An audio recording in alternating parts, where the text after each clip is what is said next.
నమస్కారం. మీ తెలుగు న్యూస్ కి స్వాగతం. హెడ్లైన్ చూద్దాం.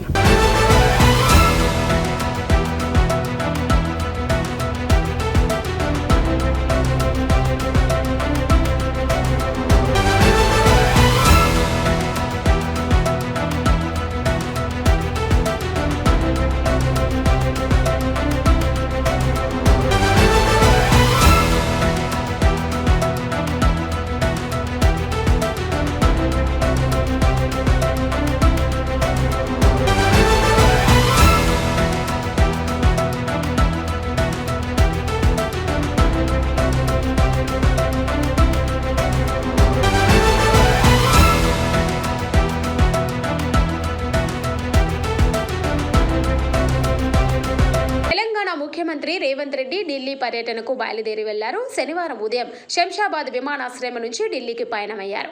ఢిల్లీకి రావాలని కాంగ్రెస్ కోర్ కమిటీ అధిష్టానం నుంచి ఇప్పటికే ఆదేశాలు వచ్చాయి. ఈ నేపథ్యంలో ఏఐసిసి వ్యవహారాల incharge Meenakshi Natarajan, PCC chief Mahesh Kumar Goud, deputy CM Bhatti Vikramarka, మంత్రి ఉత్తమ్ కుమార్ రెడ్డి ఢిల్లీకి వెళ్తున్నారు.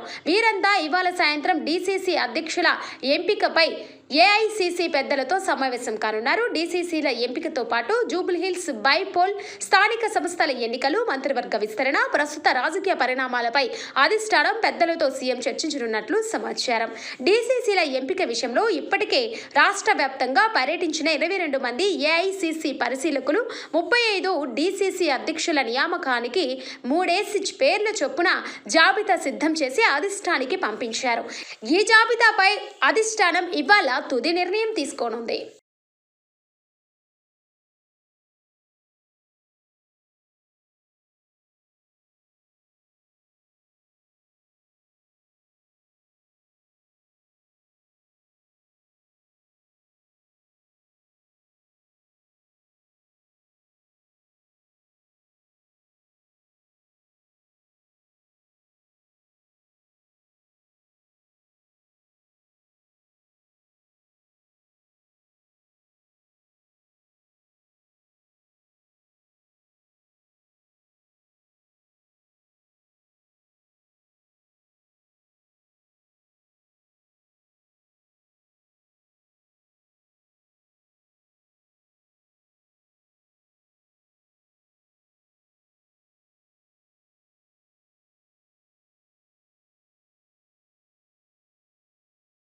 దుబాయ్ పర్యటన ముగించుకొని హైదరాబాద్ చేరుకున్నారు ఆంధ్రప్రదేశ్ ముఖ్యమంత్రి నారా చంద్రబాబు నాయుడు. పెట్టుబడుల లక్ష్యంగా 3 రోజుల పాటు దుబాయ్లో పర్యటించారు ఏపీ సీఎం. ఈ పర్యటనలో ప్రముఖ వ్యాపారవేత్తలు, యుఏఈ మంత్రులతో 25 కీలక సమావేశాల్లో పాల్గొన్నారు. గల్ఫ్ దేశాల్లోని ప్రవాసాంధ్రులతోనూ సమావేశమయ్యారు. ఆంధ్రప్రదేశ్ రాష్ట్రంలో పెట్టుబడులకు ఉన్న అవకాశాలు, ఉన్న వనరులు, రాష్ట్ర ప్రభుత్వం కల్పించే సౌకర్యాలు, ఇలా అన్ని వివరించారు సీఎం చంద్రబాబు. నవంబర్ 14, 15 తేదీలలో విశాఖపట్నం వేదికగా జరగనున్న సిఐఐ ఇన్వెస్టర్స్ మీట్లో పాల్గొనేందుకు రావాల్సిందిగా అందరినీ ఆహ్వానించారు ముఖ్యమంత్రి నారా చంద్రబాబు నాయుడు. దుబాయ్లో తెలుగు ప్రజలతో నిర్వహించిన డయాస్పోరా సమావేశంలో పాల్గొన్న ముఖ్యమంత్రి చంద్రబాబు నాయుడు కీలక వ్యాఖ్యలు చేశారు.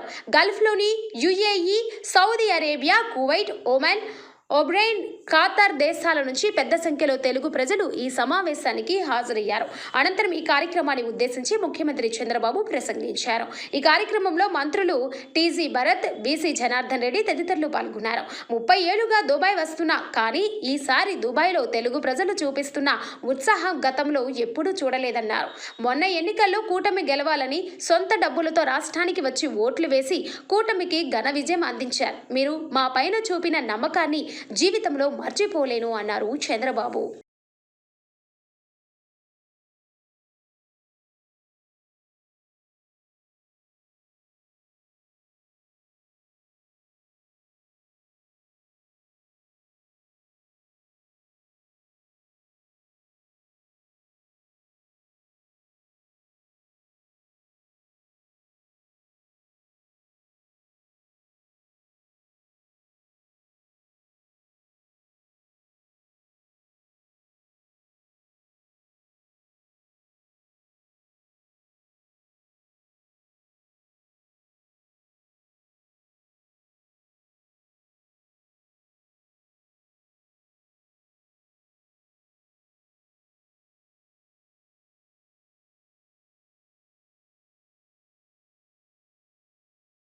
Telangana state inter board intermediate పరీక్షల తేదీలను ఖరారు చేసింది. ఈ మేరకు inter first year, second year final పరీక్షల షెడ్యూల్ను విడుదల చేసింది. 2026 ఫిబ్రవరి 25వ తేదీ నుంచి మార్చి 18వ తేదీ వరకు ఇంటర్ పరీక్షలు నిర్వహించనున్నట్లు తెలిపింది. నవంబర్ 1 నుంచి విద్యార్థులు పరీక్షల ఫీజు చెల్లించవచ్చని Telangana inter board secretary Krishna Aditya తెలిపారు. రాష్ట్ర విద్యాశాఖ మంత్రి ముఖ్యమంత్రి రేవంత్ రెడ్డి ఇంటర్ పరీక్షల షెడ్యూల్కు ఆమోదం తెలపారని ఆయన వెల్లడించారు. కాగా గతేడాది తెలంగాణలో ఇంటర్ పరీక్షలు మార్చి 5వ తేదీ నుంచి ప్రారంభమవ్వగా ఈ ఏడాది 8 రోజుల ముందుగానే పరీక్షలు నిర్వహించేలా ఇంటర్ బోర్డు షెడ్యూల్ రూపొందించింది. ఈ ఏడాది సుమారు 9.50 లక్షల మంది విద్యార్థులు ఇంటర్ పరీక్షలు రాయనున్నట్లు తెలుస్తుంది. 12 ఏళ్ల తర్వాత ఈసారి ఇంటర్మీడియట్ సిలబస్ను కూడా బోర్డు మార్చింది. కాగా 8 రోజుల ముందుగా పరీక్షలు నిర్వహించడం వల్ల JEE mains, JEE advanced, NEET, EAP CET entrance టెస్టులు ప్రిపేర్ అయ్యే విద్యార్థులకు మరింత సమయం లభిస్తుందని సీఎం రేవంత్ రెడ్డి అభిప్రాయపడ్డారు.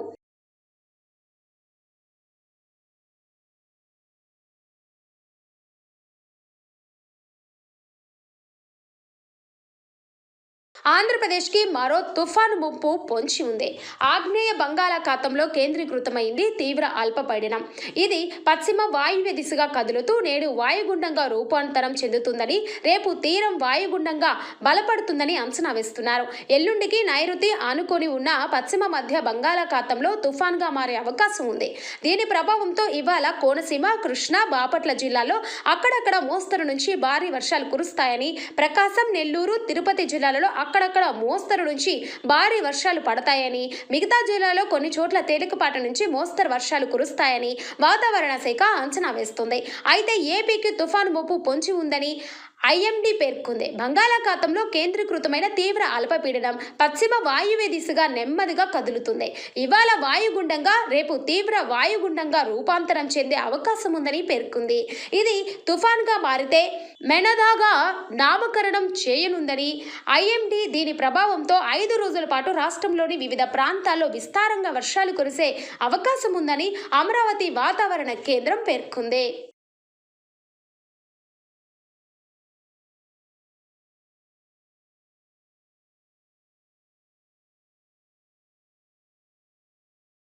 కర్నూలు జిల్లాలో చోటు చేసుకున్న రోడ్డు ప్రమాదంలో కొన్ని కుటుంబాల్లో తీరని శోకాన్ని నింపింది.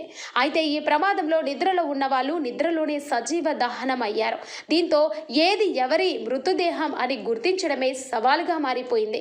మాంసపు ముద్దలాగా మారిపోవడంతో మృతదేహాలను గుర్తించే పనిలో పడిపోయారు వైద్యులు. కర్నూలు జీజీహెచ్ పోస్ట్ మార్టం రూమ్లోనే ఉన్నాయి 19 మృతదేహాలు. డిఎన్ఏ పరీక్ష అనంతరం బంధువులకు మృతదేహాలను అప్పగించనున్నారు అధికారులు. 19 మృతదేహాలు డిఎన్ఏ శాంపిల్స్ సేకరించారు. ఇప్పటికే 11 మంది మృతదేహాలకు సంబంధించిన బంధువుల డిఎన్ఏ శాంపిల్స్ ను కూడా సేకరించారు ఫోరెన్సిక్ అధికారులు. డిఎన్ఏ శాంపిల్స్ ను మంగళగిరి FSL కు పంపించారు. ఇవాళ మరికొన్ని మృతదేహాలకు సంబంధించి బంధువుల నుంచి డిఎన్ఏ శాంపిల్స్ సేకరించనున్నారు. అయితే ఈ ప్రాసెస్ మొత్తం పూర్తి కావడానికి సమయం పట్టనున్న నేపథ్యంలో మృతదేహాల అప్పగింత మరింత ఆలస్యమయ్యే అవకాశం ఉన్నట్టు చెబుతున్నారు.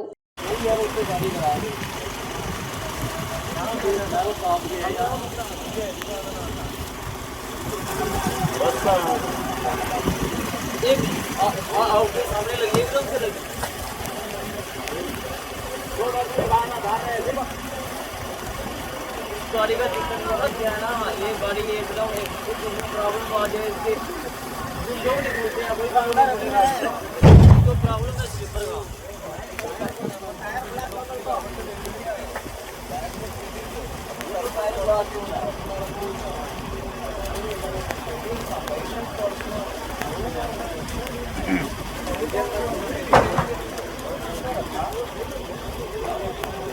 बच्चे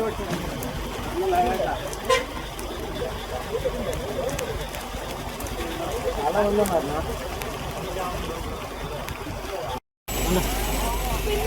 అక్కడ ఫైర్ యాక్సిడెంట్ అయినాక అందరూ వచ్చింది.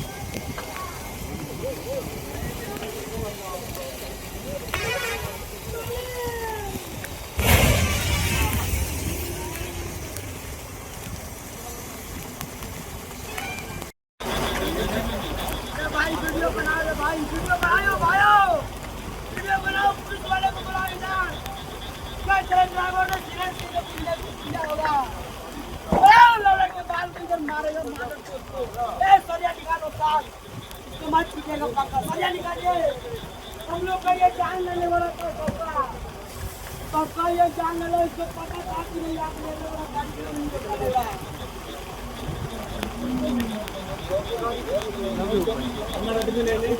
हमारा मालिक पता नहीं सब बॉडी नहीं उठा रहे वो क्या मार गया अंदर है कि चाय का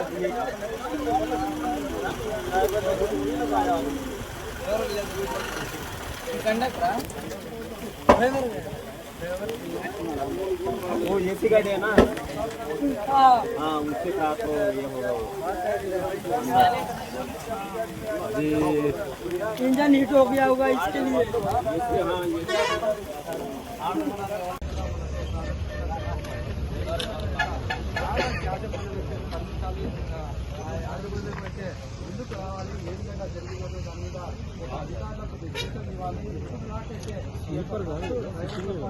కలియుగ ప్రత్యక్ష దైవం తిరుమల శ్రీ వెంకటేశ్వర స్వామి వారిని పలువురు సినీ రాజకీయ ప్రముఖులు దర్శించుకున్నారు.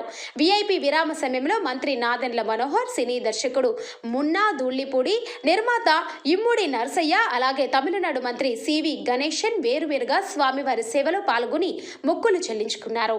దర్శనానంతరం రంగనాయకుల మండపంలో వేద పండితులు వేద ఆశీర్వచనం అందించగా ఆలయ అధికారులు శ్రీవారి తీర్థ ప్రసాదాలు అందజేశారు.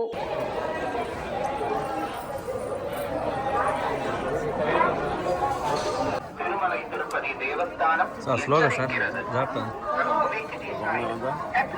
స్లోగా రండి సార్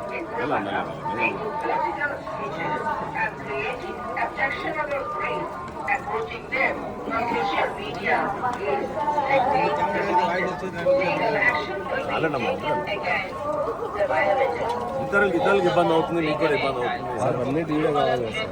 ఏం కాదమ్మా,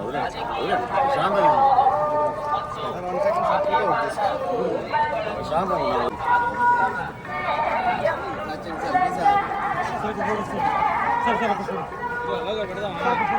అలా మాట్లాడే క్లారిటీ చెప్పాలి.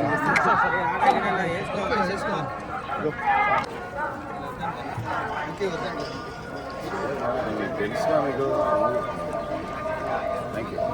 జాగ్రత్తమ్మా మీరు అందరూ. సార్ అలవాటే సార్ కరెక్టే కానీ ఓకే సార్ వెనకలేంటి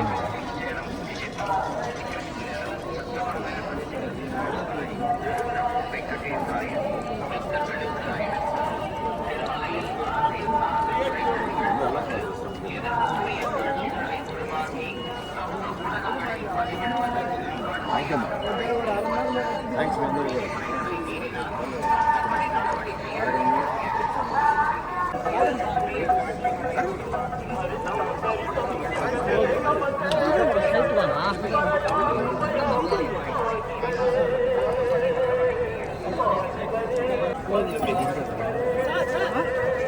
సార్ ఒక నిమిషం సార్ ఇంక తెలియదు సార్ సార్ ఒక నిమిషం సార్ సైడ్ కొంచెం వెనక్కి రండి సార్ వస్తుంది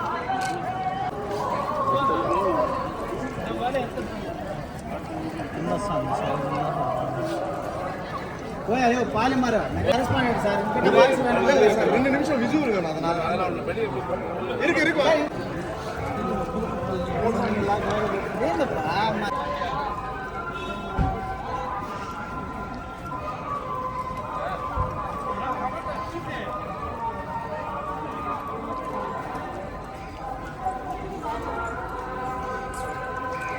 ఏపీ మాజీ ముఖ్యమంత్రి జగన్ మోహన్ రెడ్డి ఎమ్మెల్యే బాలకృష్ణపై చేసిన వ్యాఖ్యలకు నిరసనగా హిందూపురం టీడీపీ శ్రేణులు బగ్గుమన్నాయి. అంబేద్కర్ సర్కిల్ వద్ద చేరుకున్న టీడీపీ నాయకులు సైకో జగన్ అంటూ పెద్ద ఎత్తున నినాదాలు చేశారు. ఆందోళనకారులు జగన్ దిష్టిబొమ్మను దహనం చేసేందుకు ప్రయత్నించగా పోలీసులు వారిని అడ్డుకున్నారు. ఈ క్రమంలో పోలీసులకు నిరసనకారులకు మధ్య తోపులాట చోటు చేసుకుంది. టీడీపీ నాయకులు జగన్ ఫ్లెక్సీలను చించివేసి తమ నిరసనను వ్యక్తం చేశారు. ఈ సందర్భంగా టీడీపీ నేతలు మాట్లాడుతూ, మీ పార్టీలో ఎంతమంది ఎమ్మెల్యేలు మద్యం తాగడం లేదు, బాలకృష్ణ మద్యం తాగడని ఎలా అన్నావో అదే మద్యం కుంభకోణంలో జగన్ జైలుకు వెళ్లేందుకు సిద్ధంగా ఉండాలి అంటూ తీవ్ర స్థాయిలో విమర్శించారు. ఎమ్మెల్యే బాలకృష్ణపై చేసిన వ్యాఖ్యలను వెనక్కి తీసుకొని తక్షణమే క్షమాపణ చెప్పాలని టీడీపీ నాయకులు డిమాండ్ చేశారు.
మాజీ ముఖ్యమంత్రి సైకో జగన్ ఈ రోజున వ్యాఖ్యల్ని మేము ఖండిస్తూ మరి ఈ రోజు గూగుల్లో సైకో అని కొడితే జగన్మోహన్ రెడ్డిని కనబడిస్తారు. సైకో అంటే పిల్లవాడిని అడిగినా కూడా అదే జగన్మోహన్ రెడ్డి అంటారు. అటువంటి సైకోకి వారి పేరు పర్యాయపదమే జగన్. ఇలాంటి సందర్భంలో ఆయన మా బాలయ్య బాబు గారి నుంచి తాగొచ్చి మాట్లాడతారని అంటున్నారు. అంటే పచ్చగా ఉన్న లోకమంతా పచ్చగా ఉన్నట్ల ఈయన మద్యం కుంభకోణంలో ఇరుక్కుపోయినాడు కాబట్టి ఎప్పుడు కూడా మద్యం కుంభకోణంలో ఎప్పుడు లోపలికి పోదా తెలియదు కాబట్టి ఆ మద్యం కుంభకోణంలో ఉన్నటువంటి ఈ జగన్మోహన్ రెడ్డి మరి తాగొచ్చి మాట్లాడుతుంటాడు. అంటే నీ మనసులో అంతా తాగుడు వ్యసనాలు ఇటువంటి ఆలోచన ఉంది. మా బాలయ్య బాబు గారి వ్యక్తిత్వం తెలియక మాట్లాడుతున్నాం. ఆయన ఆధ్యాత్మిక చింతనతో ప్రపంచ చింతతో నడిచినటువంటి వ్యక్తి బాలయ్య బాబు గురించి ఈ రాష్ట్రంలో కాదు ప్రపంచంలో నలుమూల తెలుగు వారందరికీ ఆయన వ్యక్తిత్వం ఎటువంటిదో ఆయన నడవంటి ఎటువంటిదో అందరికీ తెలుసు. క్రమశిక్షణ జీవన విధానం ఆధ్యాత్మిక చింతన కలిగిన మహా భక్తులు లాంటి నందమూరి బాలయ్య బాబు గారు అసెంబ్లీని పవిత్రంగా భావించే వ్యక్తి బాలయ్య బాబు గారు. మహిళల్ని గౌరవించే బాలయ్య గారు తాగొచ్చారా ఎలా అంటావు? నోటికొచ్చింది మాట్లాడతావా? తస్మాత్ జాగ్రత్త. ఇవాళ అభిమాన ఆగ్రహం చూస్తున్నావు. మెదక్ జిల్లా నర్సాపూర్ మండలం నారాయణపూర్లోని ట్రైబల్ వెల్ఫేర్ రెసిడెన్షియల్ జూనియర్ కళాశాల పాఠశాలలో ఎన్నికల బీభత్సం సృష్టిస్తున్నాయి. నిద్రిస్తున్న 8 మంది విద్యార్థినులను ఎలుకలు కరవడంతో భయంతో వసతి గృహం ఒక్కసారిగా ఉలిక్కిపడింది. విద్యార్థులు గాయపడినప్పటికీ ఈ విషయం బయటకు పొక్కకుండా సిబ్బంది తీవ్రంగా ప్రయత్నించినట్లు తెలుస్తుంది. విషయం తెలిసి నిలదీయగా విద్యార్థినులకు టీటీ ఇంజెక్షన్లు వేయించామని సిబ్బంది తెలిపారు. అయితే ఈ ఘటనపై ప్రిన్సిపాల్ లలితాదేవి వ్యవహరించిన తీరు మరింత వివాదాస్పదంగా మారింది. మీడియాతో మాట్లాడిన ఆమె గతంలో 3 పాములను చంపామని, ఎలుకలు కరవడం చాలా చిన్న విషయం అంటూ నిర్లక్ష్యంగా వాగ్వాదానికి దిగారు. వసతి గృహాల్లో పారిశుద్ధ్య లోపం, విద్యార్థుల భద్రతపై అధికారుల నిర్లక్ష్యం మరోసారి ఈ ఘటనతో బయటపడింది.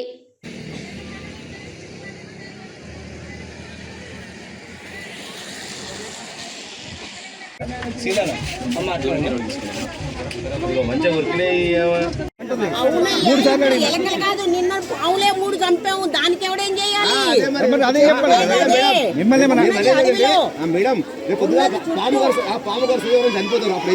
వద్దు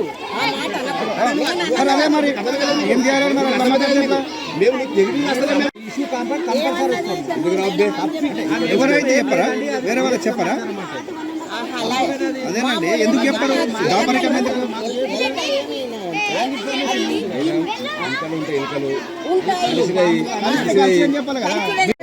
వాళ్ళతోనైనా మనం ఉండదు మేడం. అదే నేను చెప్పేది అదే. మాకున్న నిజమే సార్ జరిగింది. మేము కూడా అవస్థ. ఇప్పుడు కోతులు ఉన్నాయి.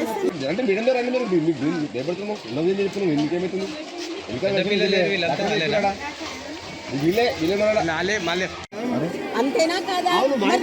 కలుస్తున్నాయి అందుకని చెప్పి అది కాదయ్యా. ఆడుకోలేనయ్యా. కొట్లాడాల్సిన అవసరం లేదు. అడవిలో ఉంది, అడవిలో ఉంది, సొంత బిల్డింగ్ లేదు, మాకు కూడా తెలుసు ఆ విషయము. అదే నేను ఉన్న ప్రాబ్లమ్సే చెప్తున్నాను. నేను చెప్పేది మీరు పెద్ద ఇస్తాను ఇష్యూ ఎవరు పెద్ద చేయరు. నాకు 540 రూపాయలు నేను అవస్థపడుతున్నా. నాకు పడుకోవడానికి కూడా మాకు జాగా లేక నానా అవస్థలు పడుతున్న మాట మాత్రం వాస్తవం. దీంట్లోనే గడుపుకుంటున్నాం. అదా అండర్ కన్స్ట్రక్షన్లో ఉంది, అది కాలేదు. ఇవి ఉన్నటువంటి ప్రాబ్లమ్స్. అంతేనే తప్పిస్తే దీన్ని మనం ఇష్యూ చేసుకోవాల్సిన అవసరం లేదు. నేను అడిగిన అప్పటికైనా 3 సార్లు అడిగినా. కోతిగిరితే నేను వెళ్ళి ఇప్పించుకుంటున్నానా, మంది ఇప్పించుకుంటున్నానా లేదా? అదే రకంగా ఎలక కరిచిందని ఎలక ఏం చేస్తున్నది, అది పడుకున్నప్పుడు వాటికి ఇదైతే నేనేం చేశాను, వెళ్ళి టీటీ ఇంజక్షన్ ఇప్పించుకురమ్మనని చెప్పినాను అని చెప్పనని ఆసుపత్రికి పంపించాను. అది పంపాలా వద్దా? పంపకపోతే మళ్ళీ మనం ఊరుకుంటామా? అలా కాదు, వద్దని నేను అనను. ఎందుకు చెప్తలేరు? ఎలక కరిచింది అంటే లేదు. ఆదర్శ పాఠశాలలో విద్యార్థులను పరుష పదజాలంతో దూషించిన ఉపాధ్యాయులపై వెంటనే బదిలీ వేటు వేయాలని, విచారణ అనంతరం చర్యలు తీసుకోవాలని ఎమ్మెల్యే డాక్టర్ మురళీ నాయక్ జిల్లా విద్యాశాఖ అధికారిని ఆదేశించారు. మహబూబాబాద్ జిల్లా కేంద్రం శివారులోని ఆదర్శ పాఠశాలను ఆయన సందర్శించారు. పాఠశాల అంతా కలయ తిరుగుతూ పరిస్థితిని పరిశీలించారు. అనంతరం విద్యార్థుల సమస్యలను అడిగి తెలుసుకున్నారు. అనంతరం ఎమ్మెల్యే మురళీ నాయక్ మాట్లాడుతూ విద్యార్థులకు విద్యాబుద్ధులు నేర్పవలసిన ఉపాధ్యాయులు పాఠశాలలో రాజకీయం చేయడం తగదని అన్నారు. వివాదాస్పదంగా మారిన టీచర్స్ ను వెంటనే మారుమూల ప్రాంతాలకు బదిలీ చేయాలని అన్నారు. పై పూర్తి స్థాయిలో విచారణ అనంతరం చర్యలు తీసుకోవాలని జిల్లా విద్యాశాఖ అధికారిని ఆదేశించారు. ఇలాంటి ఘటనలు పునరావృతమైతే కఠిన చర్యలు తీసుకుంటామని హెచ్చరించారు.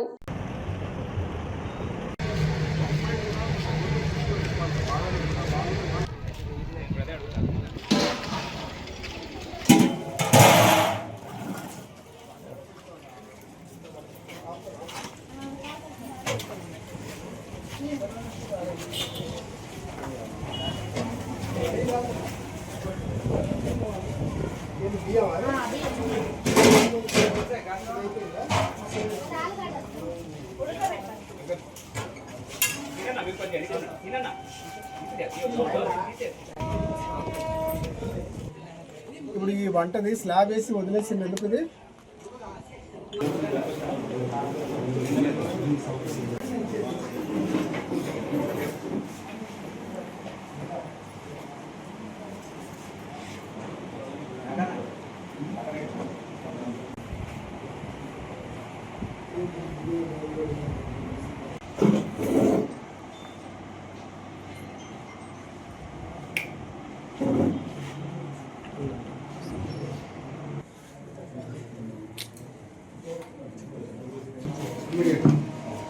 Immediate effect.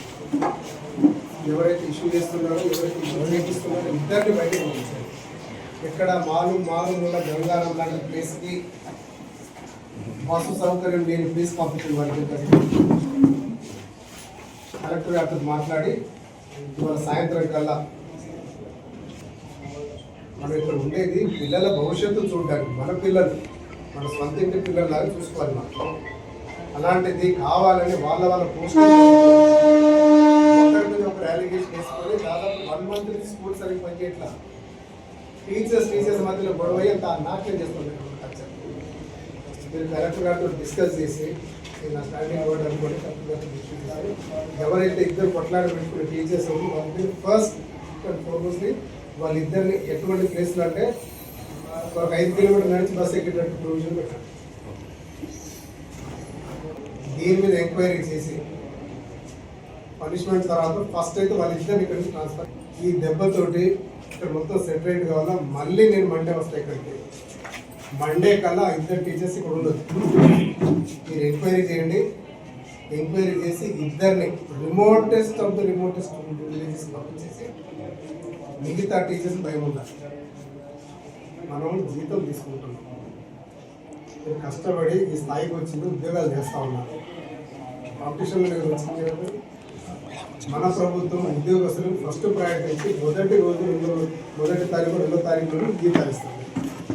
అంత కష్టపడి పని చేస్తున్నట్టు మన ప్రభుత్వానికి చెడ్డ పేరు తీసుకురావాలని ఎంత వైరల్ అయితే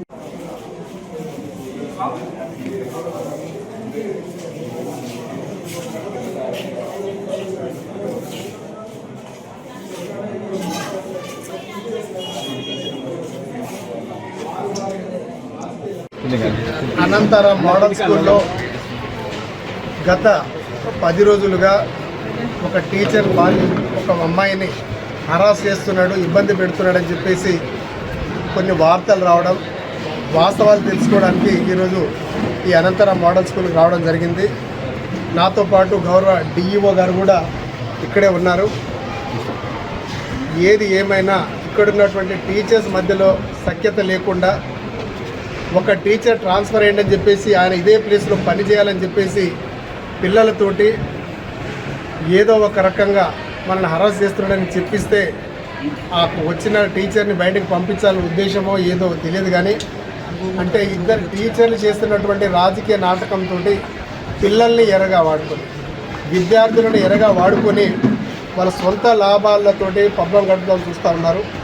అందుకే ఈరోజు డిఈఓ గారికి స్టాండింగ్ ఆర్డర్స్ ఇచ్చేసి ఎవరైతే టీచర్స్ ఇద్దరు ఇక్కడ కొంచెం వివాదానికి తెర తీసినటువంటి వాళ్ళిద్దరినీ ఇక్కడి నుంచి మారుమూల ప్రాంతాల్లో వాళ్ళకి పోస్టింగ్ ఇవ్వాలని, తర్వాత ఉన్నత అధికారులతో ఇక్కడ మీరు విచారణ జరిపించి వాస్తవాలు తెలుసుకోవాల్సింది వారికి అందరికీ చెప్పడం జరిగింది. వాళ్ళు చదువుకుంటేనే మన దేశం బాగుపడుతుంది, రాష్ట్రం బాగుపడుతుంది. అందుకనే వాళ్ళ భవిష్యత్తును దృష్టిలో పెట్టుకొని టీచర్స్ మీద యాక్షన్ తీసుకోవడం జరిగింది. తెలంగాణలో మద్యం దుకాణాల కోసం దరఖాస్తుల స్వీకరణ ప్రక్రియ గురువారంతో ముగిసిన విషయం తెలిసిందే. అయితే రాష్ట్రంలో బీసీ బంద్, బ్యాంకుల బంధులతో దరఖాస్తు చేసుకోలేకపోయామన్న ఫిర్యాదుతో ఎక్సైజ్ శాఖ ఆ మద్యం షాపుల దరఖాస్తుల గడువును ఈ నెల 23 వరకు పొడిగించింది. అయితే దరఖాస్తును గడువు పెంచడం చట్ట విరుద్ధమంటూ పలువురు మద్యం వ్యాపారులు తెలంగాణ హైకోర్టులో పిటిషన్ దాఖలు చేశారు. ఈ మేరకు వారి పిటిషన్లపై ఇవాళ మరోసారి ఇరుపక్షాల వాదనలు విన్న హైకోర్టు న్యాయమూర్తి ఎన్ తుకారంజీ తీర్పును రిజర్వ్ చేశారు. దీంతో ఓవైపు ప్రభుత్వం కోర్టు నుంచి ఎలాంటి తీర్పు వస్తుందోనని ఆసక్తిగా చూస్తుంటే, మరోవైపు గడువు తర్వాత మద్యం షాపులకు దరఖాస్తు చేసిన ఆశావాహులో తమ పరిస్థితి ఏంటని ఆందోళన వ్యక్తమవుతుంది. అయితే వాదనల సందర్భంగా ఆయన సంచలన వ్యాఖ్యలు చేశారు. అసలు మద్యం దరఖాస్తుల గడువు పెంపునకు చట్టబద్ధత ఉందా అని ప్రభుత్వాన్ని సూటిగా ప్రశ్నించారు. ఇలా ఇష్టానుసారంగా వ్యవహరించడం కుదరదని కామెంట్ కూడా చేశారు. చట్టవిరుద్ధంగా గడువు పెంచితే దరఖాస్తులు రద్దు చేయవలసి ఉంటుందని జస్టిస్ తుకారంజీ తీవ్ర ఆగ్రహం వ్యక్తం చేశారు. ప్రభుత్వం తరపు న్యాయవాది విజ్ఞప్తి మేరకు కేసులో తదుపరి విచారణను ఇవాల్టికి వాయిదా వేయగా ఇరుపక్షాల వాదనలు విన్న ధర్మాసనం తీర్పును రిజర్వ్ చేస్తుంది. మరోవైపు మద్యం దుకాణాల్లో దివ్యాంగులకు రిజర్వేషన్లు కల్పించకపోవడంపై దాఖలైన పిటిషన్లపై ప్రభుత్వానికి హైకోర్టు నోటీసులు జారీ చేసింది.